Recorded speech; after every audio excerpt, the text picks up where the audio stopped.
Anybody remember Dr. Atkins? Anybody ever hear that? Well, in the early 1970s, when he first came out, we did the diet because my wife and I had put on a little weight, and I lost 22 pounds in 6 weeks.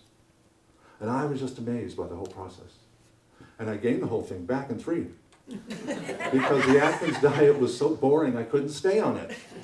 You know, I needed my carbohydrates.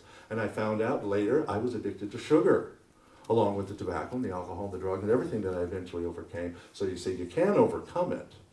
But how do you circumvent that part of you that says, we created all these protective devices and we're going to cling to them for dear life? Because even if they haven't been the wisest of choices, because the unconscious isn't always wise in these choices that it makes for us, is it?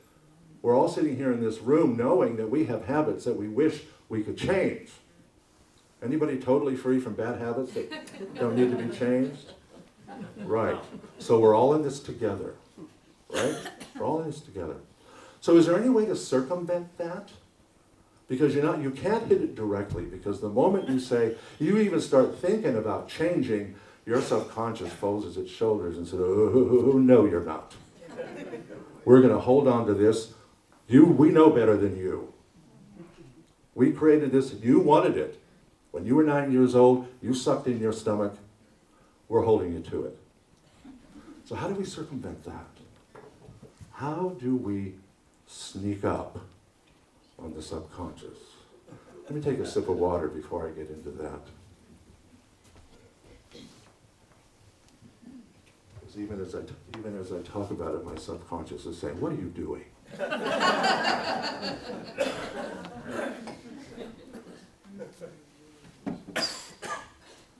How do we circumvent that part of us that really thinks it's protecting us? And it actually is, because you're here. It's done its job, has it not? In spite of all the bad habits, the negativity, and all that stuff we think is so wrong, that which we set up ourselves to do has worked because we're here. You have survived. So, we need to not turn the unconscious and the practices of the unconscious into any kind of an enemy, because it has served us well. In spite of ourselves, it has served us well. Oh, what? You mean I got to live with this habit? No. But you got to quit trying to fix it, because it ain't going to work. So what do we do then? What do we do? What do we do about these nasty little habits we have? We've heard this 1,000 times, but I'm going to come at it from a different perspective this time. We need to accept ourselves fully, just as we are. Oh, I know. We're a holy child of God. We're perfect, whole, and complete. We're a spiritual being having a physical experience. All that lofty stuff. No, I'm not talking about that. I'm talking about down here. Down here in the physical level. You know, when you break your arm, you really broke your arm. You know, you can say you're a holy child of God, but you're a holy child of God with a broken arm. Right? So, right down here where we live, in this moment, how do we really accept ourselves? Because you know, the moment you say, I'm going to accept myself, you resist that. Because accepting yourself is a change. You're not used to it. So, what do? Okay, here's the practice, and it always comes down to our practice. One of the reasons I quoted Pema Chodron is Buddhism is about practice. And if you understand New Thought, it's about practice too, isn't it? Practicing the presence, practicing abundance, practicing living in the flow. It's the practice. So how do you practice self-acceptance?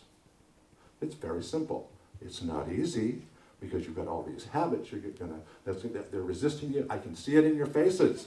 You're already resisting your own acceptance. What? I'm not used to this. You're going to be nice to me? I don't think so.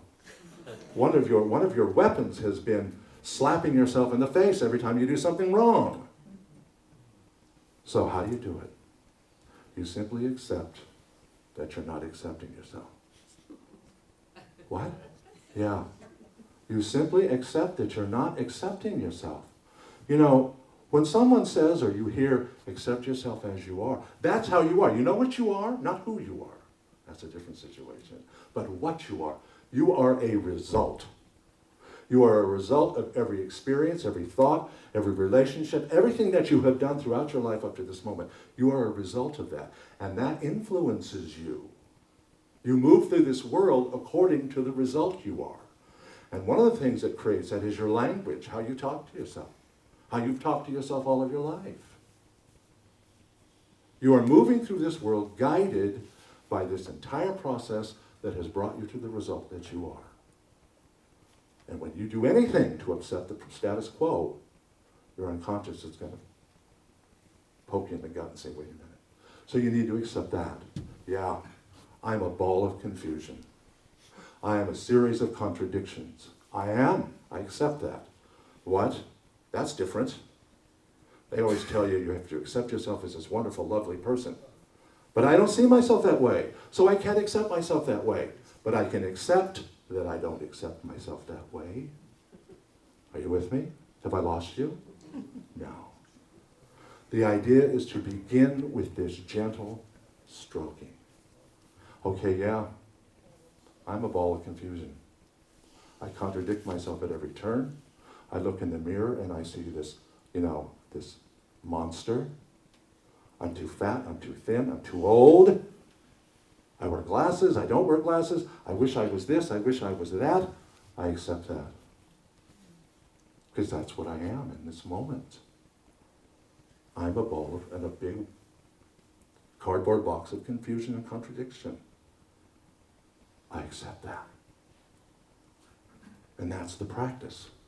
Every day, re-accept that you don't accept yourself. It isn't easy. I mean, it is simple, but it's not easy. Because you're going to fight yourself all the way. But you've been fighting yourself anyway, haven't you? I accept that I can't accept. And that's the practice.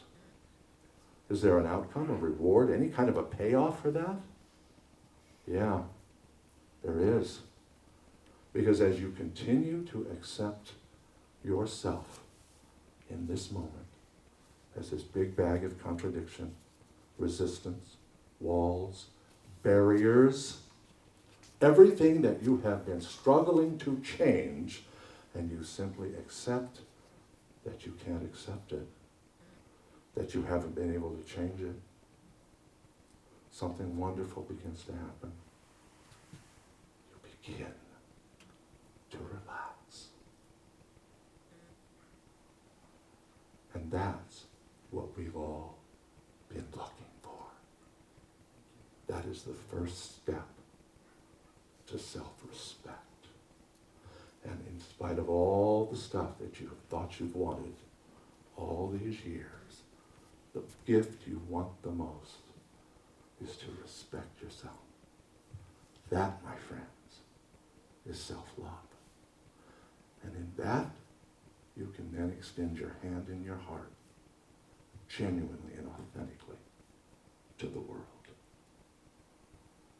Accept that you just can't accept. And watch